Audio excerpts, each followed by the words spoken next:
escaping with ET. While I am escaping with ET. The mid-north coast of New South Wales boasts some of the best fishing grounds in the state. A series of rivers, headlands, breakwalls and beaches creates the perfect environment for many fish species. Today we've beach launched off Shelley Beach in Nambucca Heads. And we're going to follow the tradition of many anglers who have ventured offshore and cast a line. We go after pinkies. That's what we're after. Yes. And come up with a banquet of pearlies instead. Yeah, oh, it's starting to pull a little more now. Heavy lifting Samson fish is also on the menu. I catch and release my first ever black cod. Well, that's a first for me. Plus my almost best ever whiting. 45 centimetres. And we're wowed by a family of whales.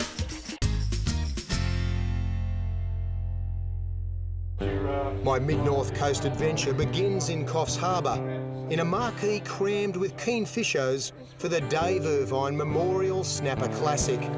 It's one of the great competitions on the calendar. So I'm up extra early and out of the coziness of my Coleman tent in time for a dark 100 breakfast and a quick second cuppa, thinking about the day ahead. We're taking my Quintrex Cruiseabout 570 straight out to sea, and for this trip, it's going to be 3 men in a boat. North Coast fisherman Tony Didio, my Sydney mate Paul Henson, and me. What a beautiful morning. We're very blessed at the moment, but the wind's apparently going to pick up after lunch, so we mightn't be on the water for too long. But the sun's just peeking its head up. Oh, and Paul's landed a fish. Ha ha! Not a keeper size, but getting on the board slowly. We're working our way over a reef section at the moment. We're in about 20 metres of water. Lots of fish showing up on the Garmin, which is fantastic. Little fella. Beautiful. Well done. Right, there's my first snapper. First snapper on a plastic, hey? How about that? Yeah, and I just couldn't believe it, and up we come. Yeah, well, Magic. See you later, mate. Not big enough. The gear you use for this sort of fishing is varied. Lots of different people use all sorts of stuff, but mainly it's a solid spin stick, 3 to 6 kilos, usually around the right weight for your rod. I've got one of these beautiful twin power 4,000 reels. I've got 20-pound Power Pro braid, 20-pound fluorocarbon trace, around about 6 foot. You've got to decide on what depth you're fishing at, and obviously then how fast you want that lure to sink to the bottom, and that all comes down and is determined by the size of the head that you use and this weighted head. If you want it just to flutter down, you obviously use a little bit lighter head, and you can see here with this squidgy with the real wriggle tail and a fish sort of coming along, seeing a wounded fish just there, and bang. Incredible. I dropped one, I just sat it there and he came back and he belted it again. Hopefully it's a nice little ready. Yep. All right, next size up, well done. Hey? All right, beautiful. That's what we're after. Incredible. It's starting to get bigger. It's exactly what we're after. Gosh, he hit you a few times, didn't he? I couldn't believe that. He hit me 4 times in a row, and then I lost him. I just stood there, and he came back and just belted it. I couldn't believe it. He wanted to be caught, that one. Let him go. Yeah, let him go. Nice. Here we go. Well done. Beautiful. Well done.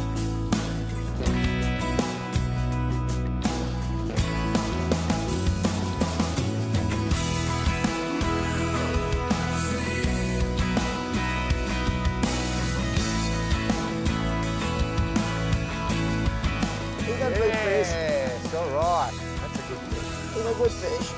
That's what we're after. Finally. You're on your toe. Oh, pearly. Oh, pearly. Wow. Oh, after all that, it's a cracking pearl perch. Look at that. What a beautiful fish. That won't be going back in the water. It's a snapper tournament, but pearl perch, wow. There you go. They're good eating. Yeah. Oh, beautiful.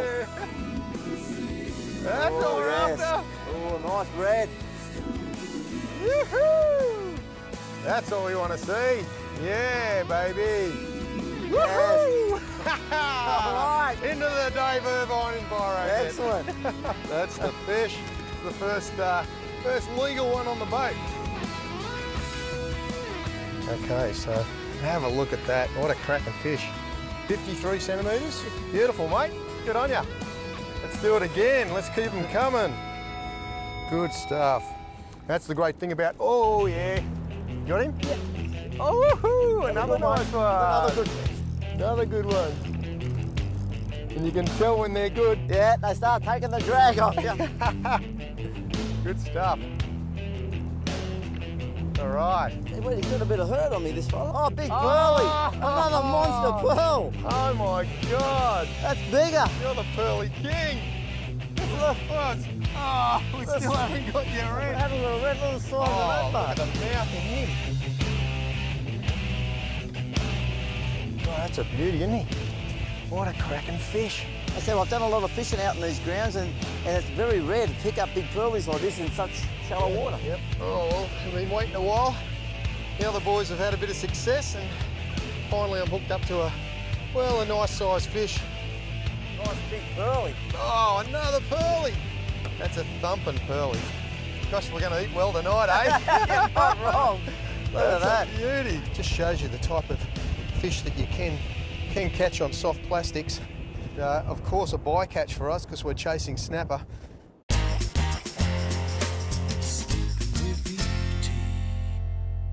While up on the mid-north coast of New South Wales for the Dave Irvine Memorial Snapper Classic out of Coffs Harbour, I'm taking some extra time out to chase another great local species. We're in Tony Didio's home waters, and my mate Paul Hansen is still with me. And we've caught a few live baits, which is fantastic. They're the things that we really need, those crucial baits, nice and fresh and kicking around. And we're going to go and try our luck at some Samson fish. Come on, buddy. Now the call is for a marble ray. I've never caught one of these before. I've got no idea what they're going to look like, but they say they grow big. And I can imagine I got some colour down there now. Have we? Yeah. Beautiful. All right, let's get him up here and have a look. This monster of the deep, look at the size of this. Oh, wow. Right, let's have a look at this sucker. Take your live baits. Yeah. That's incredible. We've got a few of these out here, and actually we'll get them a lot bigger than that, believe it or not. Holy moly. On your way. Beautiful. One of those for the day. That's my workout for the week. Snapper, I reckon. Now we're just using braid down on the bottom, very similar to the rig that you've got. You're not going to believe it. Look. This time I've got 2 reds. Yep, exactly. And they're loving that Mac tuna. Lots of little head shakes. Well, the rig is super light. This is actually the rig I use for my soft plastics. So it's this little 4000 reel Shimano. This is a Starlo stick. A good mate Starlo and Bushy. It's a lovely one-piece rod. And just going down to 20-pound braid, 20-pound fluorocarbon trace. Just lift him on board. And there we go, nice and light, easy way of fishing. Gamakatsu hook. And there we go, look at that. Nice sharp hook up right in the bottom lip. Now, this fish here is well over 24 centimetres, and that's sort of the average size these days, that they believe that the females are sexually mature, so they can go and spawn. So this fish here has probably already had a few years of spawning. They're very slow growing, and this fish should probably be 3, maybe 5 years old. All right, well, I'll just pull that little gamakatsu out of there. There we go. Woo! All right, now that's the target species. And what do we got? We have a big flathead. Flathead. Wow, that's interesting. He's a good fish. This one is, but what we call out here is a marble flathead. You don't get a lot of them, but they're very good eating. Yeah, and a good size when you get them, I guess. Yeah, they are. They're very nice little fish. Big apple. Just make sure you try and channel the line into the centre. Oh, God, it's going off too. Beautiful. It's all happening. What have we got? I don't know. Oh, you're kidding me. Parrot. Woo! Oh, that's a cracker. That is a beautiful fish. What a beautiful fish. Wow, that's Now that's beautiful. well worth it. Hey? These things are the colours. Oh, wow. Paul, that's a cracker. And if you think Paul's grinning now, watch what he gets onto next. Come on, keep him coming, mate. Beautiful. Ah, very good. This is exactly what we're after. Nice Samson fish. And the boys have fished over the years. They've fished here many times, so they know exactly what's to be caught. And Paul, well, he's doing the battle with a Samson at the moment, which is great. He's got the heavy gear on. I think he's after a whitey here. Yeah, oh, it's starting to pull a little more now, which is great. But the good thing about these fish is they're just so powerful. Incredibly good looking fish as well, and they come into these inshore reefs in the mid part of the year when it gets a bit cooler. Oh yeah. He's a nice fish too. Beautiful Samson. Good stuff. Righto, Paul. Show us what you got, mate. There you go. Excellent fish. Hey? Yeah, that's what it's all about.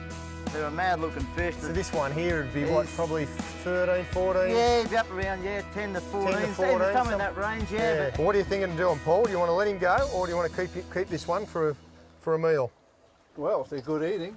Beautiful eating. Yeah. All right, we'll get him on the ice then, this one here.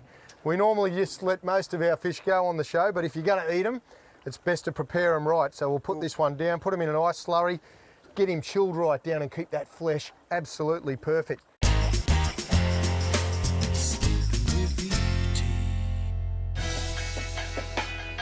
The secret of success on any fishing trip is preparation in every tiny detail. Knowing the tide times and phase of the moon is an obvious big one. But the myriad of detail, from rigging your rod to having enough battery power for your sounder to securing your life jacket as automatically as you fasten a seatbelt before driving. These are all the essential differences between an enjoyable day out on the water and a day you'd rather forget, especially when you're fishing alone. Here on the flats of the Port Hacking River, I'm virtually in my own backyard, but I treat my preparation as seriously as if I was going offshore. And it usually pays off. Beautiful. Here up on the flat, it's chasing brim and whiting. And this guy's really trucking back and forth. Gosh, they really fight hard here up on the flats. This is a nice fish. Wait in this one. Oh yeah. Could be a good whiting. This could be a stonker of a whiting. Saw a nice big long flash. Could be a brim, but I think it's a whiting. One of those big elbow slappers we really want.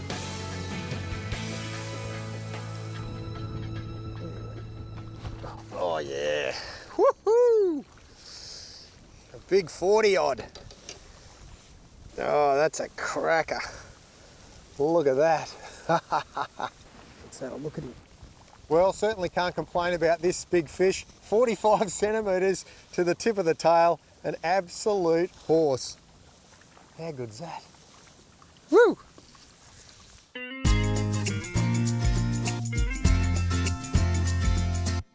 From southern Queensland all the way around to Western Australia, we weekend warriors love to catch whiting. We have sand whiting all along the east coast of Australia, from Cape York south to Tasmania, and the tasty King George whiting found along the south coast from Jurien Bay, Western Australia to Botany Bay, New South Wales. These elbow slappers are one of the great staples of recreational fishing, so we've all got a vested interest in the health of their stocks. Today, we're looking at the sand whiting. The sand whiting can be found extensively along Australia's east coast and is most abundant in southern Queensland and northern New South Wales. With a 12-year lifespan, these fish can grow up to 51 centimetres long. My own personal best is 46 centimetres, although the size of spawning stocks is more common up to 24 centimetres. This means the minimum legal sizes of 23 centimetres in Queensland and 27 centimetres in New South Wales reduce pressure on the species by allowing a proportion of the mature fish to spawn at least once. Because information on biological stock boundaries of the sand whiting is currently incomplete, stock status is reported at the jurisdictional level in both states. Today, commercial fishing in Queensland is below levels of the previous decade, at around 237 tonne per year. The New South Wales catch is just over 61.6 tonne a year. The tables are turned in recreational fishing, with the New South Wales Blues having dominance with 394 tonnes over the 125 tonnes for fishos wearing maroon. And the good news for all anglers is that research reveals sand whiting have a high rate of survival when released, a fact which contributes to sustainable stock status in both New South Wales and Queensland. So you can continue to enjoy chasing those 40 to 50 centimetre elbow slappers with a clear conscience. But the thrill of the catch isn't the only reason so many of us love our whiting. It's one of our great table fish, and who doesn't like whiting fillets and chips? You can find all the details on how nutritious as well as delicious it is at fishfiles.com.au. For instance, did you know a whiting fillet has only 0.6 grams of fat per 100 grams? No wonder we all love our whiting. Australia's fisheries are among the best managed in the world. However, we can't rest on our laurels and past performance. Fish stocks are constantly changing and require ongoing monitoring. You can keep up with the current facts in the national status of key Australian fish stocks reports anytime you wish, just by clicking on fish.gov.au. Check it out now and see how FRDC is all about fishing for our future.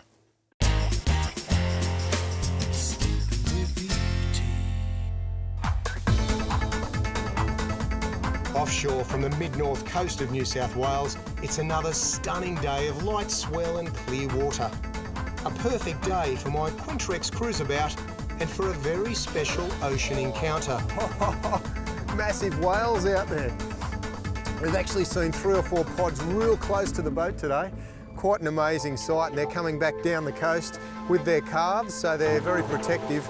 And yeah, we don't want to get too close, but if they come close to us, we can't do too much about it. But yeah, a real big one breaching out the back.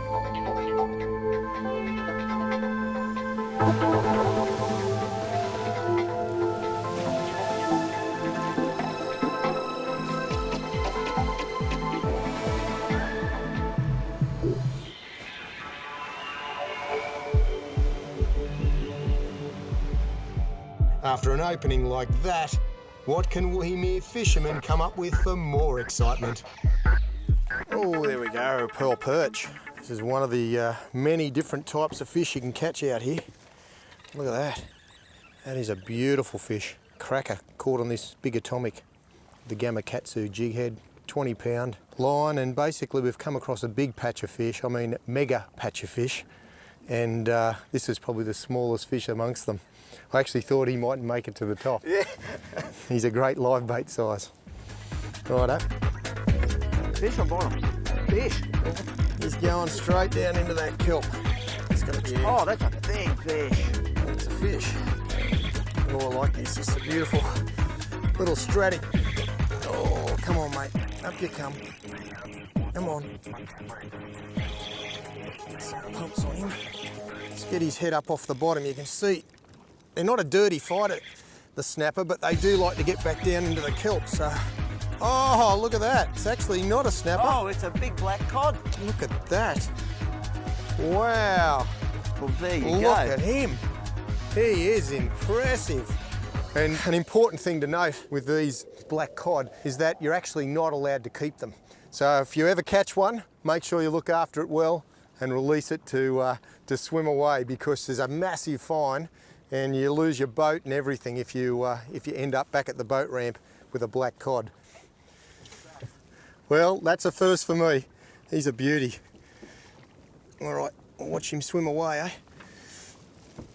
That is a good fish. Oh, he's back in there and down he goes. Woo! All right, that's a good one, eh? Well, I hope you enjoyed my fishing video. If you did, make sure you like it and comment below. If you're new to this channel, subscribe and tell a friend, and make sure you press the notification bell so you're notified of our next video.